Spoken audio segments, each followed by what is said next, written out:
नमस्कार, MG TV में आपका स्वागत है। मैं हूं रंजीत छाबड़ा। आइए चलते हैं खबरों की ओर। छत्तीसगढ़ वन कर्मचारी संघ की इकाई द्वारा गांधी मैदान में अनिश्चितकालीन हड़ताल घोषणा करते हुए 12 सूत्रीय मांगों को लेकर अपनी आवाज बुलंद की। संघ संरक्षक राकेश तिवारी ने कहा कि वेतन विसंगति सहित 12 सूत्रीय मांगे जब तक सरकार पूरी नहीं करेगी, कर्मचारी काम पर नहीं लौटेंगे। छत्तीसगढ़ वन कर्मचारी संघ जिंदाबाद जिंदाबाद। छत्तीसगढ़ वन कर्मचारी संघ जिंदाबाद जिंदाबाद। हम सब एक हैं, हम सब एक हैं। हमारी मांगे पूरी करो, हमारी मांगे पूरी करो। छत्तीसगढ़ वन कर्मचारी संघ जिंदाबाद जिंदाबाद। भीख मांगते पूरे वन कर्मचारी संघ छत्तीसगढ़ प्रदेश के लगभग 10,000 कर्मचारी अपनी 12 सूत्री मांगों को लेकर के दिनांक 21/3/2022 से अनिश्चितकालीन हड़ताल पर सभी लोग जा चुके हैं। वन क्षेत्र जो है पूरा खाली पड़ा हुआ है, जिसमें अवैध कटाई, आर्गेनिक तकरार, वन्य प्राणियों की दुर्दशा सब सामने में दिख रही है। हड़ताल में जाने के कारण से हमारी 12 सूत्री मांगों में सर्वप्रथम वन रक्षक का वेतनमान है, जो कि वर्ष 2003 से छत्तीसगढ़ शासन वन विभाग के द्वारा हमको 3,050 का वेतनमान दिया गया था, लेकिन वन सचिव के द्वारा उसको 2750 में ही ला करके रख दिया गया, जिससे कर्मचारियों से 2 से लगभग 4 लाख रुपए तक की वसूली हो रही है। दूसरा मांग हमारा है वन रक्षक, वन क्षेत्रपाल कर्मचारियों के वेतन मांग। हम लोगों को वेतन विसंगति इतनी ज्यादा बढ़ गई है कि हमारे से बाद में अन्य विभाग के कर्मचारियों का वेतनमान का पे ग्रेड जो है बढ़ा दिया गया है। हम लोगों को 1900 वेतनमान पे ग्रेड पे रखा गया है, जिससे हमारे कर्मचारी बहुत ही आर्थिक नुकसान उठा रहे हैं, जिसके लिए कई बार शासन प्रशासन से मांग किया गया। उन्होंने आश्वासन दिया, कमेटी बना दिया, लेकिन आज तक हमारी मांग पूरी नहीं की गई। और छत्तीसगढ़ राज्य के पश्चात नया सेटअप पुनरीक्षण की मांग किया जा रहा है, जिसमें हमारे वन क्षेत्र इतना ज्यादा है लेकिन कर्मचारियों की संख्या कम है। उसके पश्चात भी शासन अभी तक हमारे इन मांगों पर ध्यान नहीं दिया। यदि सेटअप हमारा पुनरीक्षित हो जाता है तो आवश्यकता के अनुरूप हमारे कर्मचारी भी उपलब्ध हो जाएंगे वहां पे, जिससे कि वन क्षेत्रों की देखरेख करने में परेशानी नहीं आएगी। महाराष्ट्र सरकार की तरफ 5,000 रुपए पौष्टिक आहार और वर्दी भत्ता की मांग किया जा रहा है। हमारे कर्मचारी अपने वर्दी के लिए शासन से सिर्फ वन रक्षक स्तर तक के कर्मचारियों को वर्दी दिया जा रहा है, लेकिन वर्दी भत्ता उसके ऊपर के जो अधिकारी कर्मचारी हैं उनको नहीं दिया जा रहा है। उसी की मांग हमारा ये है कि उनको 5,000 पौष्टिक आहार दिया जाए। पद नाम वर्दी है, संबोधित नाम, इसका आदेश जारी हो चुका है। वनोपज संघ के कार्य है, हम लोग तेंदुपत्ता का कार्य लगभग 1.5 माह करते हैं। अप्रैल के लास्ट से लेकर के मई पूरा और जून के प्रथम सप्ताह तक हम लोग पूरा वर्क करते हैं, लेकिन उसका हमको कोई लाभ नहीं दिया जाता। उसी का 1 माह का वेतन हम लोग मांग कर रहे हैं शासन से, जो कि अभी लंबित पड़ा हुआ है।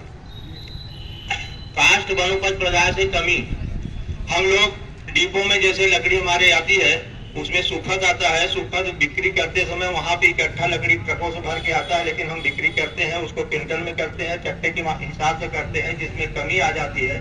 उसकी वसूली हमसे कर्मचारियों से की जाती है, जिसकी मांग हम लोगों ने किया है कि उसको निरस्त किया जाए। शासन स्तर पर उसका वसूली का जो प्रकरण है निरस्त करके समायोजित करे। उसमें विभागीय पर्यटन स्थल में हम कर्मचारी वहां रहते हैं, लेकिन हम कभी जा करके उसमें बिना पैसे के हम लोग वहां पे दर्शन नहीं कर पाते, वहां भ्रमण नहीं कर पाते। इसलिए पर्यटन में हम लोग चाहते हैं कि हमारे वन कर्मचारियों को सुविधा प्रदान की जाए।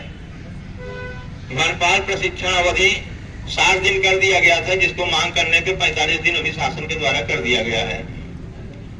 हमारे यहाँ वन चौकीदार हैं, जिनको उस समय पर पद नहीं होने के कारण जिनको वन चौकीदार बनाया गया था, और आज हम चाहते हैं कि अभी हमारे यहाँ 1,000 वन रक्षक का पद खाली है, उसमें इनकी योग्यता अनुसार समाहित किया जाए।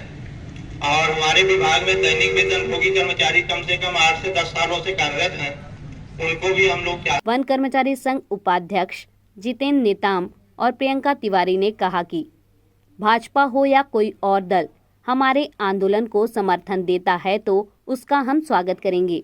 आपके आंदोलन को बल देने के लिए राजनीतिक दलों की जरूरत क्यों पड़ रही है आपको?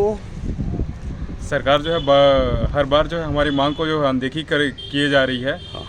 इसलिए हम लोग मतलब प्रांतीय आह्वान पर हमारे प्रांत के संघ प्रमुख के द्वारा जो है आह्वान किया गया कि हड़ताल प्रारंभ किया जाए, हमारी मांगों को रखा जाए शासन के समक्ष, ताकि शासन जो है हमारी मांगों को सुने और उस पर ध्यान दे और उस पर अमल करने का प्रयास करे। मतलब राजनीतिक दल वाले आएंगे, आपको मंच पे आके ताकत देंगे, तब ये भूपेश बघेल की जो कांग्रेस सरकार है वो भाजपा नेताओं के दबाव में आके कर्मचारियों के आंदोलन को वजन देगी। ऐसा ही लग रहा है। जब तक मतलब राजनीतिक दल जो है नहीं आएंगे और हमारे मतलब मांगों को सुनेंगे और सरकार के ऊपर अपनी बात रखेंगे, तब शायद लगता है कि भूपेश सरकार जो है होश में आएगी। ऐसा नहीं लगता कि भूपेश बघेल सरकार चिढ़ भी सकती है कि आप पवित्र आंदोलन में राजनीति को ला रहे हैं? इससे वो खफा भी हो सकती है, नाराज भी हो सकती है और आपकी मांगों को ना मानने के लिए जा सकती है। ऐसा नहीं लगता आपको? कैसी नाराजगी सर इसमें? सरकार ही हमें चला रही है, सरकार के मतलब संपत्ति को ही हम रक्षा कर रहे हैं, तो उसके लिए नाराजगी कैसे? मांगों को लेके आप लोग आंदोलन कर रहे हैं? 12 सूत्री मांगों को लेकर। इसमें से प्रमुख जो मांगे हैं, अगर 12 से 12 तो पूरी नहीं होंगी, आप भी जानते हो, सभी जानते हैं, तो इसमें से ऐसी कौन सी 3 प्रमुख मांगे हैं कि जो पूरी हो जाए तो आंदोलन वर्तमान में स्थगित हो जाएगा आगे के लिए? ऐसी कौन सी 3 मांगे आपको सबसे दिखती? पहली बात है तो वेतन विसंगति का जी, और 2750 का जी। तो अब तक अपने अधिकारों को जो लेना है वो मुद्दे अभी तक मतलब आपको याद नहीं हुए, ऐसा माना जाए? नहीं, पूरी मुद्दे याद है, पूरे मुद्दे याद लेकिन आप पूछे 3 तो मैं 3 के लिए सोच रही थी थोड़ा सा। अच्छा, मतलब क्योंकि एक हमारी 12 सूत्री मांगे हमारे हिसाब से जायज है। जायज है जी। अभी ये अंगड़ाई है, आगे और लड़ाई है। अभी ये अंगड़ाई है, आगे और लड़ाई है। हमारी मांगे। वन कर्मचारी संघ की अनिश्चितकालीन हड़ताल को गांधी मैदान में समर्थन देने पहुंचे भाजपा नेता नरेंद्र रोहरा और राजेंद्र शर्मा ने कहा कि वन कर्मचारियों की सभी मांगे जायज है। भूपेश बघेल सरकार को शीघ्र मांग पूरी करनी चाहिए। क्षेत्र में अब कोई भी आंदोलन हो, कोई भी घटना हो, भाजपा के नेता हर मंचों में पहुंच रहे हैं, तो ये पवित्र समर्थन है या इसके पीछे राजनीति है सत्ता वापस पाने की? समाज हमें बहुत कुछ देता है छाबड़ा जी, उसके बदले कुछ अपेक्षा करता है। कल पूरा विश्व अंतर्राष्ट्रीय वन दिवस मनाया, आज विश्व जल दिवस मना रहा है।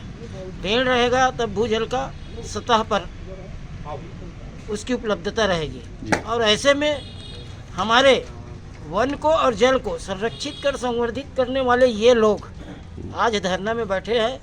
ये किसी भी सरकार के लिए दुर्भाग्यजनक घटना है। जब पूरा विश्व मानव जीवन को जल और जंगल के आधार पर अपने को निर्भर पाता है, और वो निर्भरता का कोई अवलंब है तो ये सारे लोग हैं जी। और इनकी मांगों को कोई बहुत बड़ी मांग नहीं है। आप बोल रहे थे रमन सिंह जी की बात, 2003 के बाद दैनिक वेतन कर्मचारियों को किसी ने नियमित किया तो भारतीय जनता पार्टी की सरकार ने किया। उसके बाद के कार्यकाल का नियमितीकरण रुक गया है, इसको जरूर मैं स्वीकार करता हूँ। और किसी भी सरकार की ये जवाबदेही है कि अपने कर्मचारी, शासन और प्रशासन एक गाड़ी के 2 पहिया होते हैं, इनके बगैर एक सुव्यवस्थित सरकार की परिकल्पना नहीं की जा सकती है। और छत्तीसगढ़ तो ऐसे भी वनाच्छादित प्रदेश है, अनन्य प्रकार के सारे प्रचुर वन सामग्री यहाँ है, जिसकी पहचान विश्व स्तर पर लाख के फैक्ट्री के रूप में, लाख के कारखाने के रूप में धमतरी का होता था। कभी ये आरा मिल के रूप में भी हब था। आज कहीं ना कहीं हमने पहचान खोया है, तो इनकी उपेक्षा के कारण खोया है। नहीं, आज गर्मियों का समय है, तेंदुपत्ता तोड़ने का समय है, बहुत सारे लोग असावधानी से आग भी लगा देते हैं, और वहाँ डबरी में पानी न होने के कारण गर्मियों में बहुत सारे वन्य पशु शहरों में भी आ जाते हैं और अनेक प्रकार की समस्याएं जारी है। ये बेमुद्दत हड़ताल में बैठ गए हैं, तो इससे क्या लगता है कितने करोड़ों रुपए का नुकसान हो सकता है? के लिए बैठे हैं। नहीं, इससे जो करोड़ों रुपए का नुकसान होगा राज्य का, ये वो भी एक सुनिए, ये अपने अधिकार के लिए बैठे हैं और समय की मांग है कि इनकी 12 सूत्री मांगों को सहानुभूतिपूर्वक, संवेदना के साथ हल निकालकर इनसे बातचीत करके पूरी की जानी चाहिए। इसलिए हम सारे लोग, जिस समय आपकी सत्ता थी, लोग बताते हैं कि उस समय अगर आपने मोबाइल नहीं बांटा होता और किसानों के 2 साल का बोनस दे दिया होता तो आपकी सरकार नहीं जाती। तो आप लोग ये क्यों भूल गए थे कि जो किसान हैं वो धान के साथ साथ धनिया भी बोते हैं, ये आप लोग क्यों भूल गए? और अब जो सत्ता पाने के लिए जो आपका संघर्ष चल रहा है, जो आप समर्थन देने आए हैं, ये किस तरह का समर्थन है? देखिए रंजीत भैया, सबसे पहले आपका मैं स्वागत करता हूं कि आपने एक अच्छा प्रश्न पूछा और राजनीतिक क्षेत्र में काम करने के नाते आपके प्रश्नों का मैं लगातार क्रमशः उत्तर दे देता हूं। आज जिस मकसद से हम यहां पर पहुंचे हैं, भारतीय जनता पार्टी का हमेशा सिद्धांत रहा है कि हर तबके के लोगों को लाभ पहुंचाने का कार्य करना। और आज हमारे जो ये वन मंडल के जो हमारे अधिकारी कर्मचारी भाई लोग यहाँ आंदोलन में आए हैं, सबसे पहले मैं बता दूं, आज हमारे छत्तीसगढ़ में जितनी भी संपदाएं होती है उसमें सबसे बड़ी संपदा होती है श्रम। और श्रम हमारी जो शक्ति होती है, उनको सबसे पहले जब तक हम लाभ नहीं पहुंचाएंगे तो बाकी हमारे काम पूरे अच्छे ढंग से नहीं हो सकते। और इनका जो राष्ट्रीय प्रेम है वन विभाग के अंदर, जहां कोई नहीं पहुंच सकता वहां ये हमारे वन कर्मचारी पहुंचते हैं और जंगलों में ये जिस तरीके से सेवा करते हैं, मानव धर्म का काम करते हैं। और इनकी जो इनके काम करने की शैली से हम राजनीतिक क्षेत्र के लोगों को काम करते करते बहुत सीखने को भी मिलता है। आज कई क्षेत्र है भीड़ों में है जहां लोग नहीं पहुंच सकते, आज ये जाते हैं वहां। आज हमारे पूरी संपदा है, फॉरेस्ट में बहुत सारी लकड़ियां निकलती है, लकड़ी के साथ बहुत लोगों का जीवनोपार्जन के लिए वहाँ इमली, महुआ और कई बेड़ा, बहुत सारी वनोपज की जातियाँ निकलती है, वो संग्रह करते हैं। कई इमारती काष्ठकार लकड़ियाँ निकलती है, उनका ये लोग सुरक्षा करते हैं। कई जंगलों में समितियाँ बना, इनको काम करने में निरंतर कई प्रकार की समस्याओं को भी ये हंसते हुए निदान करते हैं। और चूँकि ये श्रम, ये जो शक्ति है, ये हमारी प्रमुख शक्ति है और इसका साथ देना ये हमारा धर्म बनता है। इसमें जो 12 मांगे हैं, उन 12 मांगों में हर हालत में कुछ मांगे ऐसी रही होंगी जो आपके 15 साल के कार्यकाल में पूरी की जा सकती थी, वो आप लोगों ने नहीं की। ये प्रमाणित करने के लिए इनका जो ओपिनियन है वो महत्वपूर्ण है। हमारी सरकार ने निरंतर हर मांगों को हमेशा ध्यान दिया। कुछ मांगे रह गई होगी और ये बेचारे उस मांगों को लेकर आज यहाँ बैठे हैं।